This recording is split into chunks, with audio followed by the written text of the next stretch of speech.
जवानो आ थारी दादी बता रही है कि थे कमेंट करया हा कि थान बालू का स्तूप का प्रकार को नहीं याद हो थे तो भोला ही रगा रे टाबरो सबसे पहली तो आप बात जानो कि रेत का टीला नहीं बालू का स्तूप बोलियो जावे। अब कमेंट में दादाजी ऑन टॉप लिख देना।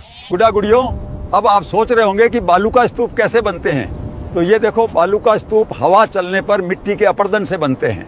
ठाबरों, आज थान बालू का स्तूप दिखा लियाणु हूँ। बालू का स्तूप दो प्रकार का हुई, एक पवन की गति के आधार पर और दूसरा आकृति के आधार पर। अठीन सुनो, पवन की गति के आधार पर पहलो प्रकार है अनुदैर्ध्य बालू का स्तूप और अनरेखीय बालू का स्तूप भी बोलियो जावे। बेटा जी, अनुदैर्ध्य बालू का स्तूप सबसे ऊंचे बालू का स्तूप ही, और ये तो जैसलमेर और बाड़मेर में सर्वाधिक पाया जावे ही। बावड़ा की तरण्या के देखो हो, पवन की गति का आधार पे आगलो बालू का स्तूप अवरोध बालू का स्तूप है।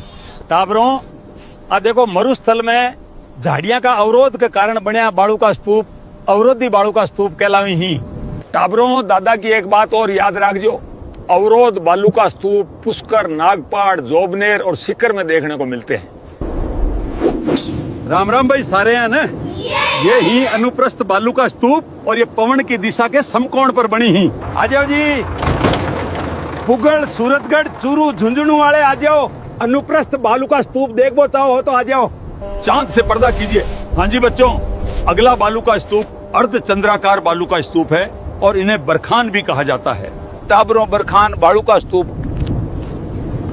नीम का थाना, लोणकरणसर और डीडवाना का माइन सबसे ज्यादा मिले। अरे बेटी का बापो, ए बालू का स्तूप तो बहुत तेज दौड़ रही, इको मतलब बरखान सर्वाधिक गतिशील बालू का स्तूप है। टाबरो, थारी दादी का फोन आयो है, बिन मेरी याद आ रही है, तो थान आकृति का आधार पर बालू का स्तूप अगला वीडियो में दिखाऊं।